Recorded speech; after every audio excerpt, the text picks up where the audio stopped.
kantor gitu ya, rumah, kantor, gereja, udah situ aja.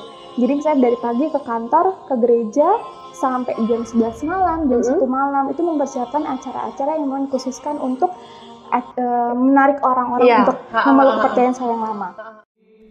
Bismillahirrahmanirrahim.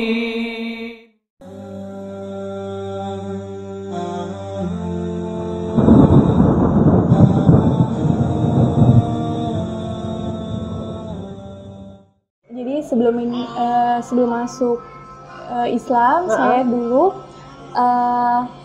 beragama non-muslim. Maksudnya nggak ngerti. Sebelumnya itu istilahnya apa ya? Saya adalah seorang istilahnya aktivis juga di gereja. Bilangnya apa ya? Oh, di gereja nggak apa ya? Gereja. Ya kan saya agak susah. Leader tuh ya, apa yang untuk kita nyanyi-nyanyi tuh? Worship leader kan? Ya, di gereja seperti itu. Nah. Dan juga di gereja saya dulu, saya juga cukup aktif dalam kegiatan yang mengajak orang-orang untuk masuk dalam kepercayaan saya sebelumnya, gitu. Karena memang yang namanya kita beragama gitu, kita meyakini dan percaya bahwa kepercayaan kita adalah memang kepercayaan yang paling benar, dan pengen membagikan kepercayaan ini pada orang-orang supaya Israel keselamatan. Iya, gitu kan? bener sama. Betul. Karena namanya iman. Karena dulu saya percaya bahwa iman itu akan iman pada hari akhir, itu kan pasti ada iman pada masuk surga, masuk neraka, saya percaya itu. Makanya saya dulu seorang aktivis yang di gereja itu, jadi pagi ke kantor, bahkan ketika saya SMA, ketika sekolah itu, aktivitasnya paling cuma rumah, sekolah, gereja. Itu aja, kalau pas kantor gitu ya, rumah, kantor, gereja, udah situ aja. Jadi misalnya dari pagi ke kantor, ke gereja, sampai jam 11 malam, jam 1 malam, itu mempersiapkan acara-acara yang memang dikhususkan untuk menarik orang-orang untuk memeluk kepercayaan saya yang lama. Nah, qadarullah-nya saya di kantor itu juga minoritas. Ya, paham. Minoritas. Jadi ada beberapa teman yang memang diskusi kami kan, ada yang mengatakan, kok kamu kepercayaanmu kepada Tuhan seperti itu, kenapa? Gitu. Terus saya jelaskan, terus saya juga bertanya pada mereka, kok Muhammad itu sebagai nabi kenapa? Emang dia kenapa sih? Padahal kan dia nggak bisa baca tulis, maksudnya kok bisa ya orang yang nggak bisa baca tulis tuh bisa jadi melafalkan Al-Quran yang bagus begitu kan ya, sama seperti orang-orang Quraisy yang tidak percaya kepada kerasulannya Muhammad. Seperti jadi itulah yang kami diskusikan sampai satu saat ketika kami berdiskusi, teman saya itu mengatakan seperti ini, ya kamu kenapa menganggap Yesus sebagai Tuhan gitu. Terus saya katakan, ya iyalah, Yesus itu menyembuhkan orang sakit, mengubah air menjadi anggur. Terus habis itu membangkitkan Yohanes, ya kan? Membangkitkan orang mati, Lazarus. Padahal udah 3 hari udah dikuburkan, terus dibangkitkan lagi. Orang buta, orang kusta, banyak kan mengusir roh jahat yang ada di babi-babi, gitu kan? Banyak sekali yang Yesus lakukan saat itu. Bahkan PSK pun juga dimaafkan, diampuni, betul. Kan gitu jadi banyak, aku melipat gandakan yang 5 roti dan 2 ikan. Ya itu kan ragu sekolah minggu ya Mbak ya. Itu masa lalu. 5 roti dan 2 ikan menjadi beribu-ribu, bahkan sisa 12 bakul. Masya Allah. Itu jadinya itu yang Yesus lakukan dan dia tuh adalah anak Allah, anak Allah yang sudah dikatakan dalam Alkitab seperti itu. Apa sih maksudnya? Itulah yang menjadi bukti kalau Yesus adalah Tuhan. Terus temanku bilang gini, karena beliau juga menonton video Zakir Naik gitu kan, dia juga bertanya pada saya seperti ini, emang Yesus pernah mengatakan kalau dia itu sebagai Tuhan? Gitu kan. Saya langsung, oh iya, nggak pernah. Itu saya ngomong dalam hati, bentar ya, saya harus baca Alkitab saya dulu gitu. Karena everything yang saya lakukan, segala sesuatu harus berdasarkan dengan Alkitab. Karena menurut saya bahwa kalau kita mau masuk surga, ada tuntunannya nih. Tuntunannya apa? Karena saya kepercayaan saya adalah Nasrani waktu itu, ya udah pedoman saya Alkitab. Saya bacalah Matius, pokoknya Matius, Markus, Lukas, Yohanes itu saya harus baca. Karena kan bisa perkataan-perkataan Yesus kan. Terus habis saya baca, dapat di Yohanes 13 ayat 13 dikatakan bahwa Yesus berkata, aku adalah guru dan Tuhan. Tuhan ya. Di Yohanes itu ya. Betul. Terus aku ngomong sama temanku, ini ada kok gitu kan. Di ini nih, saya langsung bawa Alkitab saya ke kantor gitu. Ini kok ada kok Yesus mengatakan Yesus adalah guru dan Tuhan. Nah terus habis itu ini nggak gini, harusnya ada terjemahan lain, dia bilang gitu. Terus habis itu saya searching gitu kan, karena saya kan waktu itu agama itu adalah satu hal yang penting bagi saya. Saya nggak boleh goyah gitu ketika saya memutuskan bahwa saya Kristen. Saya mengimani kalau ini benar gitu. Ketika kepercayaan kita itu kayak disalahkan dalam tanda kutip ya, kita nggak nerima dong. Iya, benar. Jangankan agama, prinsip kehidupan aja atau sehari-hari kalau kita sama suami, apa kita sama teman atau sama orang tua yang berbeda prinsip aja, kita kan langsung berani gitu. Enggak gitu. Jadi ketika waktu itu teman saya bilang gitu, saya langsung nyari lagi gitu. Emang translate yang sebenarnya seperti apa? Nah, ternyata ketika saya searching bahasa Inggrisnya, ternyata di situ dikatakan I am your teacher and your Lord. I am your teacher and Lord. Lord di situ Lord, nggak selevel dengan God ya? Iya, jadi lebih ke Tuhan. Jadi kalau misalnya saya nonton lebih lanjut dalam videonya Zakir Naik, di situ dikatakan sebenarnya konteks saat itu adalah ketika kekaisaran Romawi. Jadi kalau misalnya kita ngelihat di film-film Romawi, dokumenter Romawi, orang yang memiliki status paling atas, raja dan sebagainya dikatakan Lord, bukan God. Itu adalah satu hal yang lumrah gitu loh.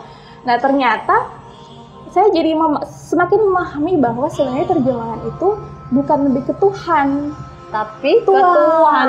Dan ketika saya mempelajari videonya Zakir Naik juga, itu memang terjemahan sebelumnya bukan Tuhan, tapi lebih ke Tuhan. Saya guru Tuhan, lebih merujuk ke situ. Nanti kalau misalnya saya punya ada waktu, saya ada catatan beberapa kali. Nah itu membuat saya lagi, oh iya ya, gitu. Nah terus habis itu, oke lah itu kasus pertama. Kasus kedua tentang kisah Nabi Ibrahim atau dikatakan dulu sebagai Abraham. Abraham, lalu Siti Hajar, Siti Sarah, lalu Ismail dan Ishak. Jadi kalau kita tahu kan Ibrahim memiliki istri pertama Siti Hajar, lalu yang kedua Siti Sarah. Siti Hajar mempunyai anak Ismail dan Sarah punya anak Ishak, benar ya?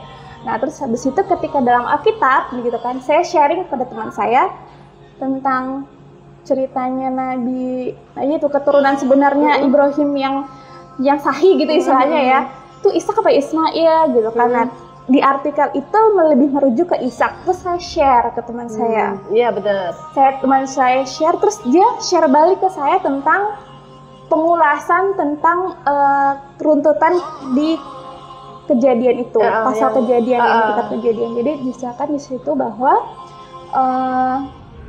ini agak panjang, nggak apa-apa ya Mbak ya? Jadi saya pun juga akhirnya belajar karena pemahaman kita kan masing-masing. Jadi kalau dengan begini kan aku, oh ya benar juga ya, semakin yakin. Aku yang mualaf aja juga semakin yakin gitu loh. Bismillah. Jadi waktu itu yang saya lihat di kejadian 20 atau 21, nanti boleh dicek kalau misalnya saya salah dikoreksi. Jadi dikatakan itu ada peristiwa tentang penyapihan Ishak. Jadi dulu ada, kalau kita kan sekarang 2 tahun, kalau dulu orang Yahudi mereka 5 tahun. Gitu. Jadi ketika Ishak usia 5 tahun, ada pesta. Pesta penyapihan penyapihan gitu kan. Nah, terus Siti Hajar ini, Siti Sarah. Bu Sarah, ibunya Ishak, Sarah ya. Sarah melihat Hagar yang dimana adalah dulu budaknya si Sarah kan. Nah, terus habis itu lihat kok dia tuh si Sarah ini cemburu kepada Hagar karena mungkin statusnya dia ada sebagai istri pertama dan sebagainya. Jadi di acara itu dia seperti cemburu gitu. Lalu singkat cerita dia cerita kepada si suaminya gitu kan, Abraham, yang intinya bahwa dia pengen si Hagar harus dikeluarkan dari rumah. Itu versi Alkitab ya, diusir dari rumah. Lalu singkat cerita pada suatu pagi Abraham langsung membawa roti, jadi bekal. Ya, bekal gitu, bakal untuk perjalanan Siti Hajar dan Ismail. Lalu dituliskan di dalam Alkitab. Jadi Abraham menyiapkan roti, air beserta anaknya, lalu ditaruh di pundaknya si Hagar. Jadi karena Hagar pergi sama anaknya gitu kan. Yeah. Jadi bawa roti, bawa air sama anaknya itu ditaruh di atas bahu Hagar. Nah, ketika itu saya tuh belum ngeh pada ketika saya bertahun-tahun gitu ya membacakan kisah itu adalah kisah yang sudah sering kita dengarkan ya. Saya belum ngeh sampai detik itu saya baru ngeh bahwa anak kecil itu yaitu Ismail sebenarnya sudah tidak kecil lagi. Karena dia saat peristiwa itu dia sudah berusia sekitar 19 tahun. 19 tahun. Iya, karena kan Abraham maunya anaknya sudah tua. Iya, sudah tua ya karena si Ismail lahir ketika Abraham sekitar usia 82-83 tahun. Lalu si Ishak lahir sekitar 100 tahun. Ditambah 5 tahun yang penyerahan itu. Jadi dia itu kurang lebih sekitar 19 tahun gitu kan. Nanti bisa dicek lagi dalam Alkitab. Jadi itulah saya langsung kaget. Iya, maksudnya anak 19 tahun ditaruh di atas bahu ibunya, lalu berjalan di padang pasir. Rasanya kok apakah memang seperti itu gitu. Terus lalu dikatakan di ayat-ayat setelahnya, dituliskan bahwa ketika Hagar merasa lelah, lalu dibuang anak itu ke semak-semak. Itu nggak masuk akal ya? Menurut saya waktu itu sangat di luar dugaan dan kok seperti itu karena memang sebelum saya menelaah, saya memikir memang Ismail itu masih kecil gitu ya, paling 5 tahun ke bawah lah gitu ya. Dalam pemikiran saya, tapi ketika saya menelaahnya lebih lanjut, oh ternyata dia udah dewasa, istilahnya kalau sekarang udah kuliah. Benar nggak sih Mbak? Anak kuliahan ditaruh di atas ibunya, terus itu dibuang ke semak-semak, rasanya not make sense gitu. Nah di sini saya mau sampaikan dulu ini kepada teman-teman sahabat Arkom bahwa setiap orang punya pandangan berbeda ya. Maksudnya saya khawatir, oh ini bukan menjelekkan atau apa, karena ini kan saya membaca sendiri gitu ya. Nah jadi itu dan itu bukti beberapa istilahnya beberapa alasan yang membuat saya kok agak ragu gitu loh, semakin lama kok semakin ragu ya Mbak gitu. Terus waktu itu saya sedang membaca Alkitab yang itu namanya itu Alkitab Rainbow. Alkitab Rainbow itu dituliskan secara detail, misalnya tema kitab ini apa, tujuan kitab ini apa, penulisnya siapa, dan sebagainya sampai ke bawah. Nah terus habis itu memang yang saya lihat sumber terpercaya salah satu kitab, saya agak lupa itu apa, nanti mungkin saya bisa lihat lagi ya. Jadi itu ditulisnya itu tidak dikenal seperti itu, makanya kok semakin ragu. Terus pertanyaan-pertanyaan yang banyak saya tanyakan dalam hati, misalnya dulu kayak kan di dalam 1 Korintus itu dikira 1 Korintus dikatakan ketika seorang wanita berdoa dia harus memakai tudung gitu, atau lebih baik dia botak aja sekalian gitu kan. Itu ada di Alkitab gitu kan. Terus saya berpikir kok orang Kristen tidak memakai itu, tidak memakai jilbab dan sebagainya. Nah, itu mulai kok seperti ini ya gitu. Belum lagi kejadian-kejadian yang memang Yesus lakukan dalam 3 tahun masa pelayanannya ketika berada di dunia gitu kan. Nah itu membuat saya semakin ini ada sesuatu yang nggak benar gitu. Maksudnya ketika saya mempelajari sesuatu, ketika petunjuk kehidupannya istilahnya tidak sesuai, saya punya alasan apa lagi untuk bertahan di sini gitu. Itu pas awal-awalnya gitu. Berarti mencari ilmunya dulu ya? Mencari ilmunya dulu baru yakin dengan Islam itu sendiri. Jadi pencariannya tuh berapa lama tuh? Jadi, terus ada yang bimbing nggak itu? Kalau bimbing secara personal sih memang nggak ada. Hanya paling cuma teman-teman untuk diskusi ya. Dan itu juga ada cerita lucunya waktu itu. Sampai saya ketemu sama salah satu pembina mualaf bagian akhwat Bu Ustazah Muntafinya. Itu ceritanya itu memang kayaknya tuh Allah tuh udah sebaik-baik penulis skenario. Jadi waktu itu memang saya mencari itu. Jadi ketika saya merasa pergulatan, maksudnya gini, saya udah agak ragu nih dengan kepercayaan saya gitu kan. Ya, terus sekarang saya mau ngapain? Sedangkan kalau di Islam saya harus baca Al-Quran. Waktu itu saya sempat mulai baca Al-Quran. Waktu itu saya ingat banget pas menjelang Ramadan, saya juga latihan puasa dan latihan sholat juga waktu itu. Keluarga gimana tuh? Ya, itu nanti lagi. Itu drama yang sangat panjang. Jadi waktu itu memang saya pas Ramadan saya belajar sholat, terus habis itu baca Al-Quran. Nah, ini kita baca yang Al-Quran dulu ya. Jadi waktu saya baca Al-Quran, waktu sampai kepentok kan, kalau awal pasti kan di Al-Baqarah. Al-Baqarah saya terhenti pada ketika Bani Israel itu dia mengeluh kepada Allah gitu kan, Allah dan Nabi Musa waktu itu, terus mereka dikutuk menjadi kera. Kan ada di surat Al-Baqarah. Terus saya baca, masa Allah sebegini ya gitu kan. Wah, ini kayaknya saya nggak bisa menerjemahkannya, saya butuh pembimbing. Nah, pada saat itu juga saya, karena waktu itu teman-teman diskusi saya kebanyakan pria, saya tanya kepada teman saya yang waktu itu muslimah di kantor saya, terus saya tanya sama beliau, kamu ada nggak kenalan ustazah gitu kan? Oh iya punya, ada. Emang kenapa gitu kan? Ya enggak, cuma pengen belajar aja gitu loh. Emang kamu masuk Islam ya? Kalau dia bilang gini, Ustaz, yang buat saya kaget jujur. Soalnya ustazah saya bilang kalau misalnya ada yang masuk Islam itu pasti karena ada pasangan atau ada harta gitu. Terus aku dia ngomong kayak gitu, terus aku kayaknya aku nggak jadi deh. Enggak yang itu ya, pada bukan karena harta, bukan karena pasangan. Iya, karena saya mau mencari kebenaran, mau mencari ini Al-Quran isinya apa. Langsung saya langsung saya menutup. Akhirnya saya Google, saya searching, beneran saya tulis Ustazah di Semarang. Saya masih ingat banget. Iya, jadi ketika saya searching Ustazah di Semarang, jadi ada kayak Twitter gitu. Biasanya kalau misalnya ada kayak pengajian, ustazahnya pengisinya siapa gitu kan. Nah, waktu itu tersambungnya ke komunitas hijabers yang ada Twitternya, pengisinya adalah Ustazah Muntafina. Terus habis itu ada kontak personnya, waktu itu yang kontaknya Ustazah Muntafina kan. Kontaknya komunitas hijabers. Terus habis saya WA, saya WA waktu itu. Terus habis itu beliau kenalkan saya dengan Ustazah Muntafina. Terus saya dikasih nomor handphonenya, langsung saya janjian. Saya janjian itu seminggu sebelum Ramadan. Bukan, seminggu sebelum saya diusir dari rumah.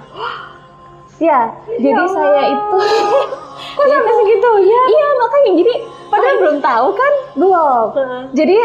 Jadi saya waktu itu saya ingat banget pengajian hijabers itu hari Ahad. Terus saya ketemu sama Ustazah Muntafina di sekolahan, yayasan ya kan, Bina Amal. Terus itu hari Sabtu. Jadi rencana Ahad itu syahadat. Hari Sabtu ketemu sama Ustazah Muntafina. Terus sebelum itu juga aku ngomong sama mama. Nah, kapan ya, kebetulan papa saya kan masih tugas di Jakarta. Pas aku lagi ngobrol-ngobrol sama mama, kapan nih papa ke Semarang gitu kan. Oh, papa Semarang mungkin minggu depan tuh istilahnya setelah aku syahadat itu. Jadi aman. Rencananya kan, oh iya oke, kalau gitu aku dalam batinku menganggap bahwa oh ya udah nanti aku ngomong sama papa tentang syahadatku pas papa lagi di Semarang. Pemikiranku seperti itu. Nah, sudah mendekati hari aku bertemu dengan ustazah, pas hari Jumatnya, bukan sebelum hari Sabtu ya, Jumat sore tiba-tiba mama tuh WA di grup keluarga. Mama tuh langsung manggil namaku, kenapa ada Al-Quran dan mukena di kamarmu di gitu? Di kamar. Langsung, karena kan memang aku lagi belajar sholat, dan itu yang memang membuat saya kaget waktu itu, karena masih Jumat sore nggak ada persiapan, nggak ngomong apa-apa, tiba-tiba kamu ngomong kayak gini. Saya nggak bales. Terus 5 menit kemudian papa saya telepon. Wah, handphone saya berdering gitu kan. Papa saya telepon, waduh ngomong apa gitu. Terus saya ngomong salah apa, terus habis itu maksudmu apa? Kok ada Al-Quran sama saya ada gitu. Iya Pak, ya aku orangnya memang polos ya. Jadi ngomong apa deh, karena memang gak ada persiapan sama sekali, mau ngomong apa dan sebagainya, ditanya dijawab gitu ya. Iya aku lagi belajar gitu, aku bilang gitu. Kenapa kamu belajar? Gitu. Ya. Apalagi papa bapak saya kan orang Ambon ya, maksudnya bukan tentang rasis tidak, tapi kan maksudnya wataknya agak keras. Karena kami juga lama di Jayapura waktu itu. Kenapa kamu ada Al-Quran dan sajadah? Ya saya lagi belajar Islam, aku bilang gitu. Kenapa kamu pakai ini? Mulai ngomong. Yang pada intinya adalah tidak setuju karena papa mengira bahwa orang Islam itu ngapain nyembah berdoa di kuburan. Terus yang istilahnya yang sampai sekarang saya tahu itu adalah yang tidak sesuai syariat Islam, gitu kan, kayak menyembah di doa di kuburan, terus ada minta dan sebagainya istilahnya gitu kan, itu tidak sesuai gitu. Ngapain kamu belajar sama siapa? Itu waktu itu langsung saya tuh nangis karena nggak tahu mau ngapain lagi gitu kan. Dan kenapa kamu mau pindah ya gitu kan? Enggak, aku belum pindah, aku bilang gitu. Aku belum syahadat, aku belum ngapa-ngapain. Karena memang belum gitu kan. Memang belum ada ngapa-ngapain. Pokoknya kamu nanti akan membawa pengaruh buruk pada adik-adikmu. Malam ini juga kamu harus bawa baju-bajumu semuanya sampai mobil-mobilmu keluar dari rumah gitu. Dan itu alhamdulillahnya memang Allah tuh menjaga ya. Jadi kan mama yang tahu ada Al-Quran dan mukena. Itu sebelum mama pergi ke Jakarta. Nyusul papa. Jadi ketika papa marah sama aku, itu posisinya papa lagi ditelepon di Jakarta dan aku di Semarang. Mama pergian ke Jakarta. Jadi waktu itu alhamdulillah, maksudnya ada alhamdulillahnya adalah aku tidak bertemu langsung dengan papa sehingga Allah menjaga dari istilahnya kayak perbalasan dan misalnya siapa tahu ada kekerasan fisik gitu kan. Malam itu juga saya langsung keluar dari rumah. Karena tidak juga ada kenalan wanita waktu itu, langsung saya tinggalnya di hotel gitu, karena cari yang paling murah lah ya, karena nggak tahu mau sama siapa, karena saya nggak punya teman-teman akhwat gitu kan. Tapi Allah itu membaik dan besok paginya aku langsung ketemu sama Ustazah Muntafinya. Gitu ya Allah, kayak udah ada rencanain ya. Kayak ya Allah. Dan hebatnya Mbak Konsia tuh langsung yakin gitu loh. Badaiku terjang gitu ya. Itu baru awal ya. Jadi Allah tuh ya ampun, jadi aku hanya merencanakan, ya Allah mungkin minggu depan ya pas Papa datang ke Semarang, aku akan ngomong langsung. Itu kan kalau dalam kita sekacamata manusia itu kan baik gitu kan, akhlaknya kepada orang tua. Tapi Allah menskenarikan, udah kamu hari Jumat ketahuan papamu, tapi papamu nggak ada langsung di situ, nggak ada tempat. Dan mama juga lagi perjalanan ke Jakarta. Terus saya ngambil barang-barang tuh ada adik aja di rumah, cuma ngomong, itu papa cuma suruh aku ngeliat kamu bawa barang-barangmu. Itu ceritanya Masya Allah banget.